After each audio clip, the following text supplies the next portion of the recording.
প্রতি বছরের ন্যায় এবছরও মন্তেশ্বর ব্লকের মাসডাঙ্গা গ্রামে মা অভয়া মন্দির প্রাঙ্গণে রাধা অষ্টমী উপলক্ষে হরিনাম ও সংকীর্তন অনুষ্ঠিত হলো মহা ধুমধামের সাথে। মন্তেশ্বরের মাসডাঙ্গা গ্রামে মা অভয়া মন্দির প্রাঙ্গণে রাধা অষ্টমী উপলক্ষে হরিনাম ও সংকীর্তন অনুষ্ঠিত হয়। এই হরিনাম সংকীর্তন চলবে 4 দিন, আজ তার তৃতীয় দিন। আজকে আপনার কি অনুষ্ঠান চলছে? আমাদের এখানে 16 পর হরিনাম অনুষ্ঠান চলছে রাধা অষ্টমী উপলক্ষে। এই অনুষ্ঠান উপলক্ষে আমাদের শুক্রবার থেকে চলছে। এই অনুষ্ঠান উপলক্ষে প্রায় 30,000 ভক্ত এখানে নটরায়ণ সেবা হয়েছে এবং এছাড়া রাত্রিতে আমাদের কীর্তন অনুষ্ঠান চলছে।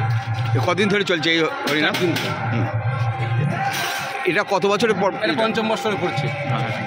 এই উদ্যোগটা নেওয়ার উদ্দেশ্য কি? এই উদ্যোগটা নেওয়া হচ্ছে যে সকল মানুষের মঙ্গল হোক, সকলের কাছে একটা বার্তা পৌঁছে, সকল মানুষের মঙ্গল করুক, মা মঙ্গলময় এবং ভগবান সকলে এটাই আমাদের। আগামী দিনে এই বার্তাটা কিভাবে দিচ্ছেন সাধারণ মানুষ? আগামী দিনে প্রত্যেকটা মানুষের কাছে বলতে চাইছি যে তোমরা সবাই এগিয়ে এসো, আরও মানুষের সেবা করো। জীব সেবা মানে শিব সেবা, জীব সেবা মানে তো শিব সেবা। আপনার নাম পরিচয়? আমার নাম কুন্তল চক্রবর্তী, মা অভয়া নিত্য দাস। হরিনাম সংকীর্তন রাধা অষ্টমী উপলক্ষে 16 পর চলছে আমাদের। আজকে তৃতীয় দিন, আমাদের আগামীকাল হচ্ছে শেষ দিন। এটা হচ্ছে আমাদের মা অভয়া প্রাঙ্গণে।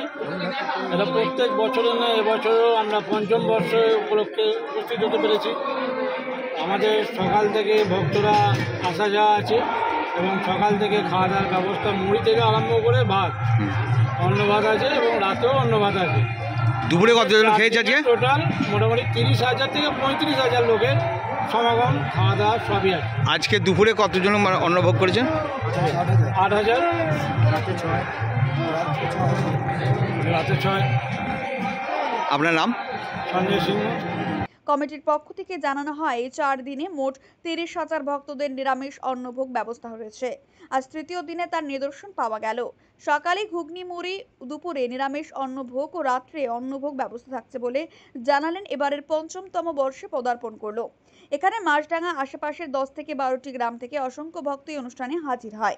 এই অনুষ্ঠানে 8 থেকে 80 সকল স্তরের মানুষেরা ভিড় জমিয়েছিল। মন্তেশ্বর থেকে মৃত্যুঞ্জয় যশের রিপোর্ট, মেমারি আপডেট।